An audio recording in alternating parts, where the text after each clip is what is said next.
Marketing companies operate कर रही हैं, जिसमें से कुछ जेन्युइन है और बहुत सारी ऐसी कंपनीज हैं जो कि स्कैम कर रही हैं।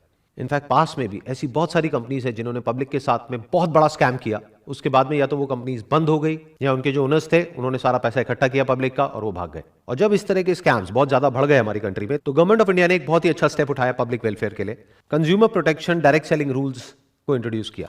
और अच्छी बात यह है कि ये सारे रूल्स हिंदी में भी लिखे हुए हैं और इंग्लिश में भी लिखे हुए हैं, जिससे कि कोई भी इंसान इसको अच्छे से पढ़ सके और समझ सके। इसका लिंक मेरी इस वीडियो के नीचे डिस्क्रिप्शन में है। इससे पहले कि मैं बात करूं कि ये रूल्स क्या है, हमको ये समझना बहुत जरूरी है कि जो डायरेक्ट सेलिंग इंडस्ट्री है, इसकी शुरुआत कैसे हुई थी और उसके पीछे का लॉजिक क्या था। तो जब इस इंडस्ट्री की शुरुआत हुई थी तो उसका लॉजिक बड़ा सिंपल सा था कि आपने एक प्रोडक्ट खरीदा, अगर वो प्रोडक्ट आपको पसंद आया एज कंज्यूमर, तो आपने आगे अपने फ्रेंड्स को और रिलेटिव्स को रिकमेंड किया। जब रिकमेंड किया तो उस कंपनी को प्रॉफिट हुआ, तो उस प्रॉफिट में से कुछ परसेंटेज उस कंपनी ने उस इंसान को दिया जिसने उस प्रोडक्ट को रिकमेंड किया। अगर इसी तरह से इस बिजनेस को एक्चुअल में किया जाए तो इसमें कुछ भी गलत नहीं है। लेकिन अगर एक कंपनी के जो डायरेक्ट सेलर्स हैं वो उस कंपनी के प्रोडक्ट के बारे में तो कोई बात ही नहीं कर रहे हैं, वो बात कर रहे हैं किसी ऐसे प्रोडक्ट के बारे में जिसका उस कंपनी के प्रोडक्ट से दूर दूर तक कोई कनेक्शन नहीं है। फॉर एग्जाम्पल, वो कंपनी बेच रही है साबुन, तेल, शैंपू, और वहां पर बात करी जा रही है मर्सिडीज की, BMW की, और उस कंपनी को आगे से आगे जो लोग ज्वाइन कर रहे हैं उनके ज्वाइन करने का मकसद उस कंपनी के प्रोडक्ट्स या सर्विसेज नहीं है, बल्कि पैसा कमाना है, यहां तक कि उनको प्रोडक्ट से कोई लेना देना ही नहीं है। तो ये एक कंप्लीट स्कैम है जिसको गवर्नमेंट ने पूरी तरह से बैन किया हुआ है। और इस स्ट्रक्चर में कुछ लोगों का तो फायदा होता है, बाकी लाखों लोगों के पैसे डूब जाते हैं। मैं आपको एक रियल लाइफ एग्जांपल देता हूं, उससे आप ज्यादा अच्छे से समझ पाएंगे। फॉर एग्जाम्पल, एक कंपनी है जहां पर 10 लाख लोगों ने ज्वाइन किया हुआ है, उसकी साल की टर्नओवर है 100 करोड़। वहां पे अलग अलग तरह के प्लान्स होते हैं। कहीं पर होता है कि आपको आगे 3 लोगों को ज्वाइन करवाना है, कहीं पर होता है बाइनरी प्लान, यानी कि आपको आगे 2 लोगों को ज्वाइन करवाना है। बट इन सारी कंपनीज को बोलते हैं डायरेक्ट सेलिंग कंपनीज। तो ये जो डायरेक्ट सेलिंग कंपनीज होती हैं, ये अपने डायरेक्ट सेलिंग नेटवर्क में 30 से 50% के बीच में पैसा डिस्ट्रीब्यूट करती है। एवरेज हम कह सकते हैं 40%। 100 करोड़ में से 40 करोड़ रुपए चला गया इस कंपनी के डिस्ट्रीब्यूशन नेटवर्क में। अभी अमाउंट सुनने में बहुत बड़ा लगता है, 40 करोड़ रुपए। और जो भी कोई नया मेंबर उस कंपनी को ज्वाइन करता है, उसके माइंड में यही होता है कि अगला करोड़पति मैं ही हूं। बट अब एक बार प्रैक्टिकली देखते हैं कि अगर वो कंपनी चाहे भी तो क्या सबको लखपति करोड़पति बना सकती है।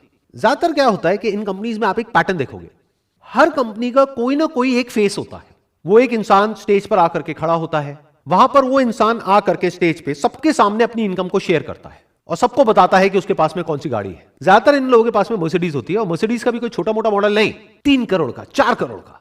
इसके अलावा वो इंसान बताता है कि मैं कितना पैसा कमा रहा हूं इस कंपनी से, जो लाखों में नहीं होता है बल्कि करोड़ों में होता है। यानी वो इंसान स्टेज पर आकर के सबके सामने बोलता है कि मैं महीने का 1 करोड़ रुपए कमा रहा हूं इस कंपनी से, और लोग वहां पर बैठ करके तालियां बजाते हैं। वो जो ताली बजा रहे हैं उनको ये नहीं पता है कि वो 1 करोड़ रुपए आ कहां से रहा है। इन अदर वर्ड्स, कि अगर वो इंसान कह रहा है कि मैं महीने का 1 करोड़ रुपए कमा रहा हूं इस कंपनी से, इसका मतलब साल का कितना हो गया, 12 करोड़ रुपए। तो 100 करोड़ में से 12 करोड़ ये इंसान ले गया।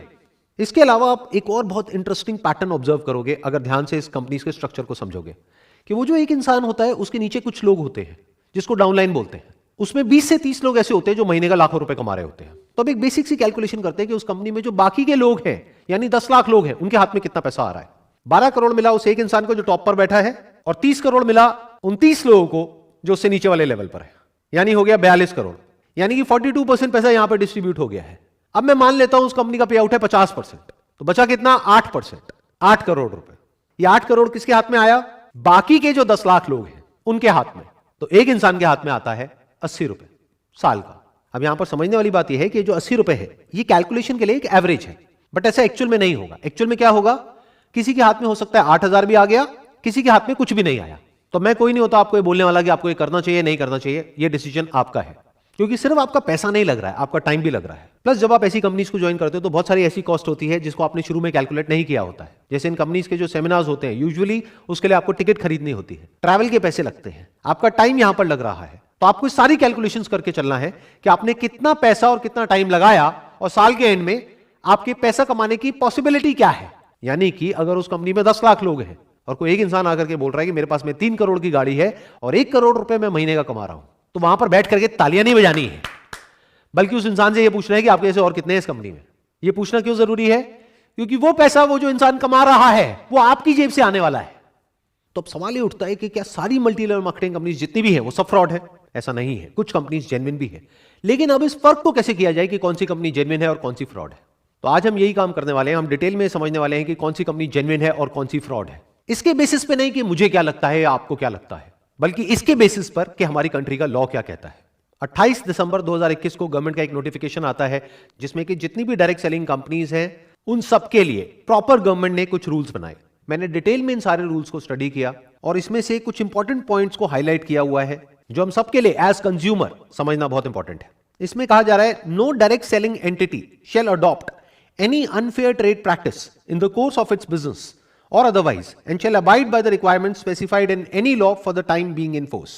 In other words, वो कंपनी जो भी आपको कमिट कर रही है अपने प्रोडक्ट्स या सर्विसेज को सेल करने से पहले या उस कंपनी को ज्वाइन करने से पहले, उसके बाद में उस कंपनी को उन सारे कमिटमेंट्स को पूरा करना ही पड़ेगा। अपनी एडवर्टाइजिंग के थ्रू या अपने डायरेक्ट सेलर नेटवर्क के थ्रू या किसी भी तरीके से वो कंपनी कोई भी किसी भी तरह का गलत कमिटमेंट करके आपको ज्वाइन नहीं करवा सकती है। अगर ऐसा वो कंपनी कर रही है तो इन रूल्स के अकॉर्डिंग वो बिल्कुल गलत है। अगेन एक बहुत इंपॉर्टेंट पॉइंट है यहां पर, every direct selling entity shall ensure that the advertisements for marketing of goods or services are consistent with the actual characteristics, access and usage conditions of such goods and services. इसका मतलब यह है कि वो जो डायरेक्ट सेलिंग कंपनी है या जो उसका नेटवर्क है डायरेक्ट सेलर्स का, उसमें से कोई भी ऐसा कोई भी एडवर्टीजमेंट नहीं दे सकते हैं कहीं पर भी जहां पर कि उस प्रोडक्ट को, उस सर्विस को या उस कंपनी का जो भी प्लान है उसको बहुत बड़ा चढ़ा करके दिखाया जा रहा है कि वो है कुछ और उसको कुछ और ही दिखाया जा रहा है। अगर मैं इसका एक प्रैक्टिकल एग्जांपल आपको दूं तो आपने नोट किया होगा कि फेसबुक पर, इंस्टाग्राम पर, यूट्यूब पर ऐसी बहुत सारी एड्स आती हैं जहां पे किसी एक पर्टिकुलर सेगमेंट को टारगेट किया जाता है। जैसे कि अगर आप एक हाउसवाइफ हैं और घर बैठे बैठे लाखों रुपए कमाना चाहते हैं तो हमको कॉन्टैक्ट करिए। तो इस तरह की एडवर्टाइजिंग अगर कोई कंपनी कर रही है तो वो एक स्कैम है। अब ये एक पॉइंट है जो बहुत इंपॉर्टेंट है समझने के लिए। A direct selling entity which explicitly और इम्प्लिसिटली, मतलब कि डायरेक्टली या indirectly, vouches for the authenticity of the goods और services sold or guarantees that such goods or services are authentic shall bear the liability in any action related to the authenticity of such goods or services. मतलब कोई भी direct selling company या उसके साथ में जो भी लोग जुड़े हुए हैं वो ऐसी कोई भी गारंटी नहीं दे सकते हैं या कोई भी ऐसा क्लेम नहीं कर सकते हैं जिसको बाद में वो पूरा ना कर सके। फॉर एग्जाम्पल, वो कंपनी आपको ये कह रही है कि अगर आपने हमारी कंपनी को ज्वाइन किया और आप यहां से लाखों रुपए नहीं कमा सके तो आपके पैसे वापस हो जाएंगे, तो उस कंपनी को वो पैसे वापस करने ही पड़ेंगे। और यहां पर जो दो बहुत इंपॉर्टेंट वर्ड्स हैं वो है एक्सप्लिसिटली और इम्प्लिसिटली, मतलब कि या तो डायरेक्टली आपने गारंटी दी है या इनडायरेक्टली दी है, तब भी आप उस गारंटी को पूरी करने के लिए लायबल है। फॉर एग्जांपल, अगर कोई कंपनी आपको ये कहती है कि हमारा ये प्रोडक्ट है, ये सर्विस है, इसको आप परचेज करो, इसको परचेज करने के बाद में आपकी जो इनकम है वो 10 गुना बढ़ जाएगी, तो अगर वो 10 गुना नहीं बढ़ती है तो उस कंपनी ने जो भी क्लेम्स करे हैं उस सबको पूरा करने के लिए वो कंपनी लायबल है। इसमें बिल्कुल क्लियरली लिखा हुआ है that every direct selling entity and every direct seller shall ensure that the terms of the offer are clear so as to enable the consumer to know the exact nature of offer being made and the commitment involved in placing any order. मतलब usually ऐसी companies में क्या होता है, ये आपके लिए एक तरीके का एक फनल बना देते हैं। यानी कि जब आप इन कंपनीज को ज्वाइन करते हो तो आपको कहा जाता है कि आपको सिर्फ 500 रुपए देना है या 1000 रुपए देना है। फिर वो 1000 रुपए देने के बाद में आपको पता लगता है कि आपको 5000 और देना है।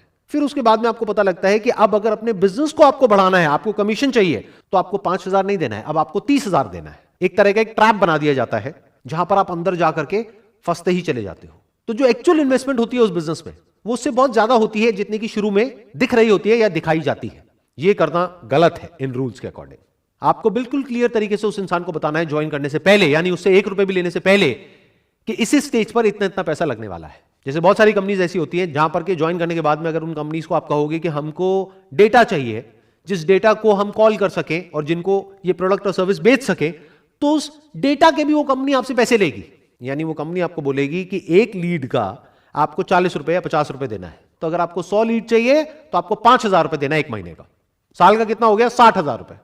आप सोच के आए थे उस कंपनी में कि 10-20 हजार रुपए में मेरा काम शुरू हो जाएगा। साल के एंड में जब आप कैलकुलेट कर रहे हो तो आप देख रहे हो कि मेरा 20,000 रुपए नहीं लगा है, यहां पे 2 लाख रुपए लग गया है। तो यहां पे ये कहा जा रहा है कि ये सब कुछ आपको उस इंसान को ज्वाइन करने के बाद नहीं बताना है, पहले से बताना है। इसमें एक बहुत इंपॉर्टेंट क्लॉज है जिसको बहुत सारी कंपनीज वायलेट कर रही हैं खुलेआम। मतलब कि ऐसे बहुत सारे डायरेक्ट सेलर्स हैं या डायरेक्ट सेलिंग कंपनीज हैं जो बोलती हैं कि हमारी अनकंडीशनल मनी बैक गारंटी है, और बाद में जब आप उस कंपनी के साथ में एग्रीमेंट साइन करते हो तो वहां पर बहुत सारी कंडीशंस होती हैं। तो इसका मतलब क्या हुआ?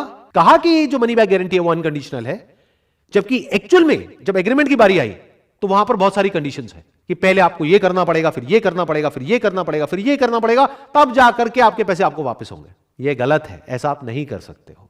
इस क्लॉज को ध्यान से समझना, ये बहुत इंपॉर्टेंट है। अ डायरेक्ट सेलिंग एंटिटी और direct seller shall not refuse to take back spurious goods और deficient services and refund the consideration paid for goods and services provided. मतलब यहां पे क्या कहा जा रहा है कि अगर आपने एक एमएलएम कंपनी को ज्वाइन किया और उसके जो गुड्स हैं और सर्विसेज हैं उससे आप सेटिस्फाइड नहीं है, तो उस कंपनी को आपको आपका पैसा रिफंड करना ही होगा। और यही सबसे बड़ा फर्क है एक जेन्युइन डायरेक्ट सेलिंग कंपनी में और एक फेक डायरेक्ट सेलिंग कंपनी में। जिस कंपनी को अपने प्रोडक्ट्स और सर्विसेज पे कॉन्फिडेंस होगा, उनकी जो मनी बैक गारंटी है वो अनकंडीशनल होगी। यानी कि वो कंपनी आपको ये नहीं बोलेगी कि आपने हमसे प्रोडक्ट खरीदा, सर्विस खरीदा, अब अगर आपको अपना पैसा वापस चाहिए तो आगे आपको इतने लोगों को और लेकर के आना पड़ेगा, तब आपको आपका पैसा वापस मिलेगा। अगर कोई कंपनी ऐसा बोल रही है तो वो एक स्कैम है। और यही बात जो मैंने अभी बोली है, ये आगे एक और क्लॉज में क्लियरली मेंशन्ड है। A direct selling entity and a direct seller shall not induce consumers to make a purchase based upon the representation that they can recover the price by referring prospective customers to the direct sellers for similar purchases. In simple words, यहां पर क्या कहा जा रहा है कि आपके ऊपर किसी भी तरह का कोई भी प्रेशर नहीं होना चाहिए उस कंपनी के प्रोडक्ट्स या सर्विसेज को सेल करने के लिए या आगे किसी को मेंबर बनाने के लिए। अगर आप उस कंपनी के प्रोडक्ट्स से, सर्विसेज से पूरी तरह से सेटिस्फाइड हो, तभी आपको रिकमेंड करना है आगे और लोगों को उस कंपनी को ज्वाइन करने के लिए। अगर ऐसा एक्चुअल में हो रहा है तो वो कंपनी जेन्युइन है, लेकिन अगर ऐसा नहीं हो रहा है तो वो एक स्कैम है। और ये सब तो वो है जो रूल्स में क्लियरली लिखा हुआ है कि ये करना गलत है। इसके अलावा ऐसी बहुत सारी चीजें हैं जो बहुत सारी एमएलएम कंपनीज में होती है, जो हो सकता है लीगली सही है लेकिन एथिकली बिल्कुल गलत है। मतलब कि अगर कोई भी डायरेक्ट सेलिंग कंपनी है जिसका कि एक डायरेक्ट सेलर्स का नेटवर्क है, तो स्ट्रक्चर में सारे लोगों को सिर्फ तब बेनिफिट हो सकता है जब जो प्रोडक्ट है वो सर्विस है उसकी अपने आप में इतनी वर्थ है कि अगर एक इंसान वहां से 1 रुपए भी ना कमाए तब भी उसको किसी तरह का कोई रिग्रेट ना हो कि मैंने इस कंपनी को ज्वाइन किया। मतलब कि हो सकता है जो गवर्नमेंट के रूल्स हैं डायरेक्ट सेलिंग इंडस्ट्री के लिए, वहां पर यह नहीं लिखा है कि उस कंपनी के जो प्रोडक्ट्स हैं और सर्विसेज हैं उसका प्राइस पॉइंट क्या होना चाहिए, लेकिन ये आपको देखना है उस कंपनी को ज्वाइन करने से पहले। फॉर एग्जांपल, वो कंपनी आपको साबुन का डब्बा बेच रही है 500 रुपए का, जिसके जैसा सेम प्रोडक्ट आपको मार्केट में मिल रहा है 50 रुपए का। तो अगर वहां पर आपको कोई कमीशन ना मिले, कोई इंसेंटिव ना मिले, कोई पैसे की बड़ी बड़ी बातें ना हो, कोई मर्सिडीज की बातें ना हो, BMW की बातें ना हो, तब भी क्या आप वो प्रोडक्ट खरीदोगे? अगर तो जवाब है हां, तो वो कंपनी बहुत बढ़िया है। लेकिन अगर जवाब है ना, तो ये बिजनेस फंडामेंटली फ्लॉड है। क्योंकि ये जो बात अब मैं बोलने वाला हूं, इसको ध्यान से समझिएगा, ये सिर्फ डायरेक्ट सेलिंग बिजनेस पर अप्लाई नहीं होता है, बल्कि किसी भी बिजनेस पे अप्लाई होता है। अगर उस बिजनेस में रिपीट बिजनेस नहीं आ रहा है, वर्ड ऑफ माउथ स्ट्रांग नहीं है, तो बिजनेस आज नहीं तो कल फेल होना ही होना है। Word of mouth, not of the money that a person can earn from that particular company, but word of mouth of the products and services offered by that particular company. Word of mouth इस चीज का नहीं कि उस company से लोग कितना पैसा कमा रहे हैं, बल्कि इस चीज का कि उसके प्रोडक्ट्स और सर्विसेज कितने अच्छे हैं। अगर एक्चुअल में उस कंपनी के प्रोडक्ट्स और सर्विसेज अच्छे हैं, कॉम्पिटिटिवली प्राइस्ड हैं, और अगर आप खुद अपने घर में उन प्रोडक्ट्स को बार बार यूज कर सकते हो, तो ये बिजनेस लॉन्ग टर्म में सक्सेसफुल हो सकता है। लेकिन अगर उस कंपनी के जो प्रोडक्ट्स हैं और सर्विसेज हैं उसमें दम नहीं है, तो बिजनेस ने आज नहीं तो कल फेल होना ही होना है। और यही सबसे बड़ा फर्क है एक जेन्युइन कंपनी में और स्कैम में।